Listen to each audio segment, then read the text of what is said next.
Michael never expected that discovering his wife's betrayal would be overshadowed by an even more painful realization. The people he trusted most would prioritize social convenience over his emotional well-being. At 32, this successful business owner found himself fighting a two-front war, dealing with his wife's infidelity while facing overwhelming pressure from family and friends who seemed more concerned about maintaining appearances than supporting the victim of betrayal. The foundation of Michael and his wife Emma's relationship had seemed unshakable when they first met in college 10 years earlier. They were young, ambitious students who discovered in each other not just romantic compatibility, but also shared dreams and values that would shape their future together. Their college romance blossomed into a partnership that extended far beyond emotional connection. After 3 years of dating, Michael and Emma decided to marry, confident that they had built something lasting and meaningful. Their 7-year marriage had been marked by mutual support, shared goals, and what appeared to be genuine love and respect. Emma was not just beautiful, but also possessed the kind of charisma that made her beloved by Michael's family and social circle. The couple had successfully built a business together, turning their shared dream into reality through hard work and mutual dedication. This professional partnership seemed to strengthen their personal bond, creating multiple layers of connection that made their relationship appear particularly solid and enduring to outside observers. However, 4 months before Michael's world collapsed, subtle changes began appearing in Emma's behavior that would later be recognized as the classic signs of someone conducting an affair. These changes were initially so gradual and seemingly minor that Michael attributed them to work stress or normal relationship fluctuations. Emma began displaying behaviors that were completely out of character for their relationship dynamic. She started ignoring Michael's messages, something that had never been an issue in their marriage. More troubling, she began consistently turning down his attempts at physical intimacy, creating an emotional and physical distance that left Michael confused and concerned. These behavioral changes created an atmosphere of uncertainty and anxiety in their home. Michael knew something was fundamentally wrong, but couldn't identify the source of the problem. His attempts to communicate with Emma about these changes were met with dismissiveness or deflection, leaving him feeling increasingly isolated in his own marriage. Have you ever noticed subtle changes in your partner's behavior that made you uncomfortable but couldn't put your finger on what was wrong? How do you address concerns when your partner becomes distant and dismissive? Michael's growing suspicions led him to begin investigating Emma's activities, starting with his own amateur surveillance efforts. He attempted to monitor her communications and activities, but Emma had become sophisticated in concealing her affair, using methods that made detection through casual snooping nearly impossible. The frustration of knowing something was wrong while being unable to prove it drove Michael to make a decision that many betrayed spouses eventually face: hiring a private investigator. This choice represented both his desperation for answers and his recognition that the situation had moved beyond what he could handle alone. Within 1 week of hiring the private investigator, Michael had the proof he needed. The evidence was undeniable. Emma was having an affair with someone Michael considered a mutual friend, adding another layer of betrayal to an already devastating situation. The affair partner wasn't a stranger, but someone who had been welcomed into their social circle and trusted by both of them. The confrontation that followed Michael's receipt of the evidence was explosive and emotional. When presented with undeniable proof, Emma immediately confessed to the affair, but her response followed the predictable pattern of most caught cheaters: immediate tears, desperate begging, and promises to do whatever it took to save their marriage. Emma's emotional response, while perhaps genuine, couldn't erase the calculated deception that had characterized her affair. Her tears and pleas revealed the panic of someone who had been caught, rather than the genuine remorse of someone who had come forward voluntarily to confess their betrayal. The timeline that Emma provided during their post-confrontation discussion revealed the extent of her deception.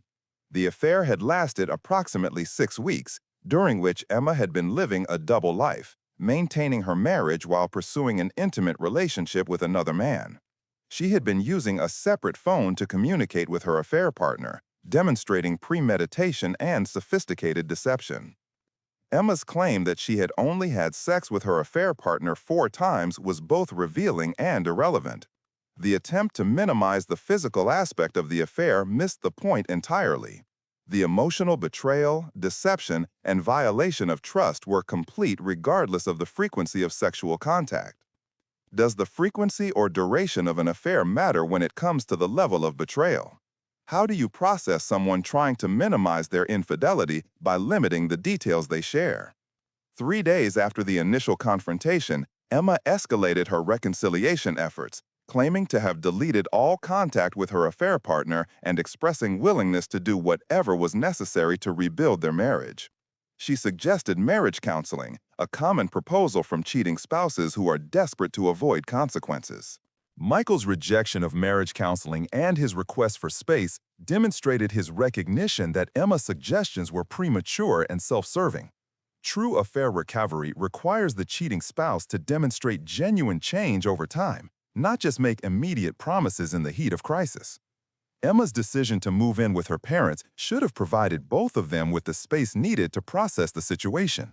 However, instead of using this time for genuine self-reflection and character development, Emma began an intensive campaign to pressure Michael into reconciliation. The hourly text messages that Emma began sending represented a form of emotional manipulation disguised as remorse. Rather than respecting Michael's request for space, she bombarded him with declarations of love and regret, making his healing process more difficult and demonstrating her continued prioritization of her own needs over his well-being.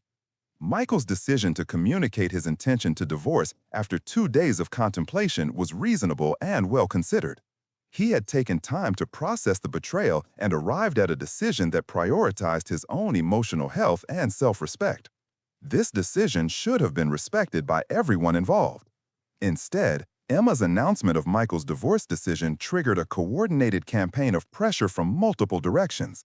Emma's parents, sister, and friends all began contacting Michael, pressuring him to reconsider his decision and give Emma another chance.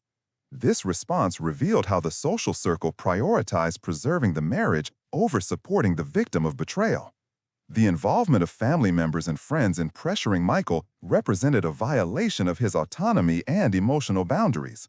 These individuals were essentially arguing that Michael should sacrifice his own emotional well-being to maintain social convenience and preserve their relationships with both parties.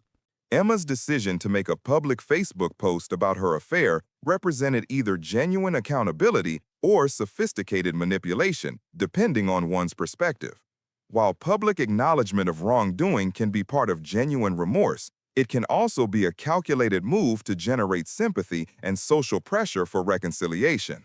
When someone publicly confesses their affair on social media, is it genuine accountability or manipulation to generate sympathy and pressure for forgiveness? The positive response that Emma received from their mutual friends following her Facebook confession was deeply disturbing and revealed the dysfunction of their social circle. Rather than supporting the victim of betrayal, their friends praised Emma for being brave to admit her affair, completely misunderstanding the situation's dynamics. This social response demonstrated how society often creates perverse incentives around infidelity, where the cheating spouse receives praise for coming clean, while the betrayed spouse faces pressure to forgive and reconcile. The focus on Emma's supposed bravery ignored the courage it took for Michael to stand up for himself and refuse to accept unacceptable behavior. Emma's offer to take a lie detector test to prove she hadn't cheated in the past was both irrelevant and manipulative. The issue wasn't whether she had cheated before, but how to address the betrayal that had already occurred. This offer was designed to distract from the current situation and create false equivalencies. The coordinated pressure campaign intensified when both sets of parents began jointly pressuring Michael to work things out. This family intervention represented a fundamental misunderstanding of the situation. They were asking Michael to prioritize everyone else's comfort over his own emotional well-being and self-respect. The 3 months of separation that followed should have allowed all parties to gain perspective and understand the gravity of the situation. Instead, this time was used to build pressure against Michael, with family and friends continuing to advocate for reconciliation without addressing the underlying issues that had led to the affair. When Michael finally asked for a divorce after months of pressure, Emma's renewed crying and begging demonstrated that she had learned nothing from the separation period. Her response was still focused on avoiding consequences rather than understanding the impact of her actions or demonstrating genuine change. Emma's visit to Michael's parents to recruit them as allies and pressuring him represented another boundary violation and manipulation tactic. She was essentially asking his family to choose between supporting their son and maintaining their relationship with her, putting them in an impossible position. The family intervention that followed, with both sets of parents pressuring Michael to reconcile, represented a profound failure of emotional support. Instead of helping Michael process his trauma and make his own decisions, they were prioritizing social harmony over his well-being. How do you handle family and friends who pressure you to forgive someone who has deeply hurt you? Should maintaining family harmony take priority over supporting victims of betrayal? The praise that Emma received from mutual friends for bravely admitting her affair revealed the toxic dynamics of their social circle. These individuals were essentially rewarding someone for confessing to behavior that should never have occurred in the first place, while ignoring the victim's pain and autonomy. Michael's recognition that Emma was truly remorseful demonstrated his emotional intelligence, but also revealed his vulnerability to manipulation. True remorse must be demonstrated through consistent actions over time, not just through tears and words in moments of crisis. The fact that Michael still loved Emma despite her betrayal was natural and understandable. Love doesn't disappear immediately when someone hurts us, which is why betrayal by loved ones is so particularly devastating. However, love alone cannot rebuild trust or justify remaining in a relationship where fundamental boundaries have been violated. The small update that Michael provided revealed additional context that made the situation even more complex.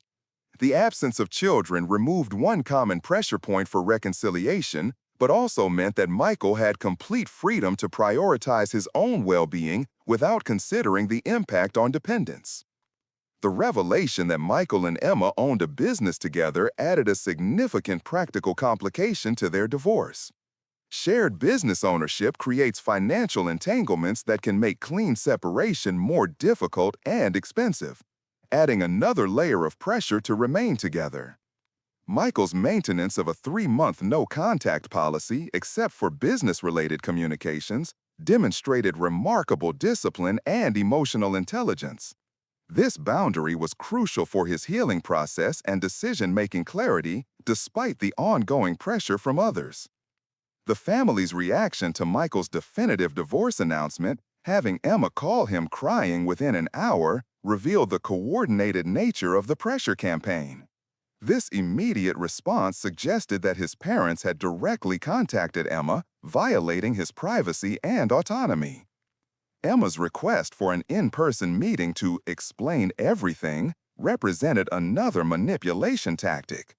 She was essentially arguing that Michael couldn't make an informed decision about their marriage without hearing her side of the story, despite the fact that infidelity has no acceptable justification. Is there any explanation that could justify or excuse infidelity?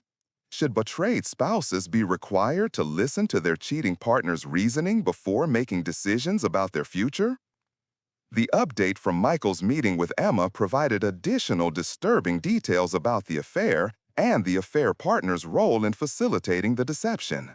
The text messages revealed that the affair partner had actively coached Emma on how to hide her betrayal, including practical advice about using burner phones and concealment strategies. The affair partner's bragging about his fun life outside of marriage revealed his character and the toxic influence he had exercised over Emma. His willingness to corrupt someone else's marriage for his own entertainment demonstrated a level of selfishness and moral bankruptcy that made him a particularly destructive influence. Emma's admission that she was curious about extramarital affairs revealed the shallow reasoning behind her betrayal. This explanation demonstrated that she had risked their entire relationship and caused tremendous pain simply to satisfy idle curiosity about experiences outside their marriage. The revelation that the affair partner had reconciled with his own wife because kids were involved was particularly galling. This outcome suggested that he faced no serious consequences for his role in destroying Michael's marriage, while also demonstrating the same social pressure dynamics that Michael was experiencing. Michael's forgiveness of Emma during their meeting demonstrated his emotional maturity and capacity for grace. However, his recognition that he couldn't get past this showed his understanding that forgiveness and reconciliation are separate decisions. One can forgive while still protecting oneself from further harm. Emma's promise to never date anyone else ever again if Michael divorced her was both manipulative and revealing.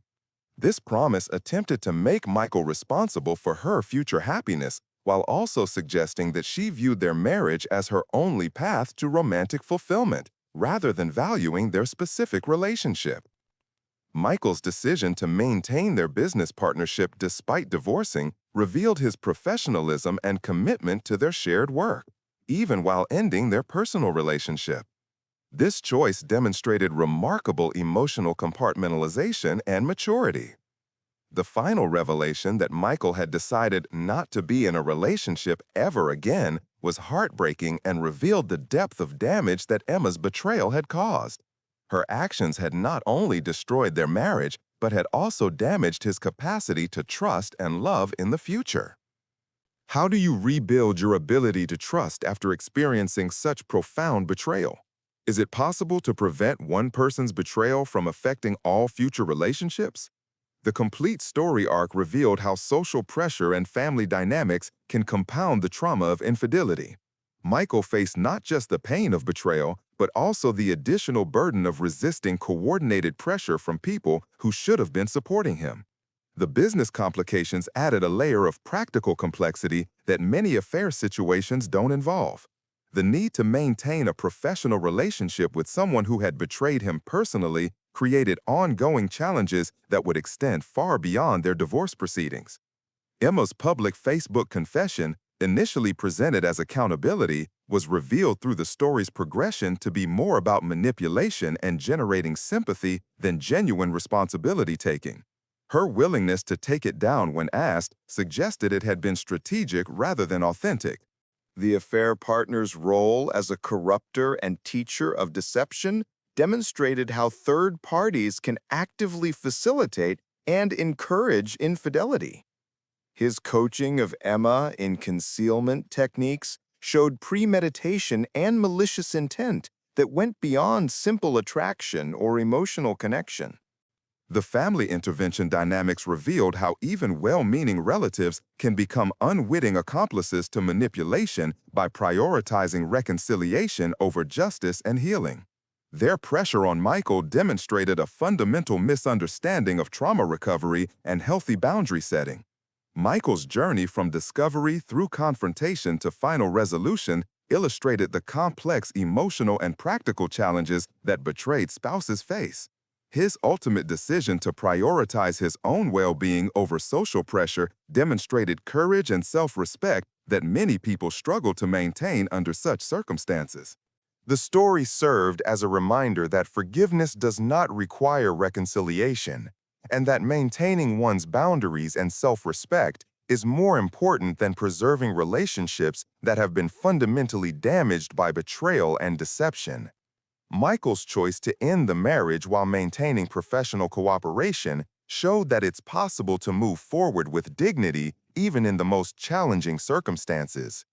The long-term impact on Michael's ability to trust and love again highlighted one of the most tragic consequences of infidelity: how one person's selfish choices can damage not just their immediate relationship, but also their partner's capacity for future intimacy and connection.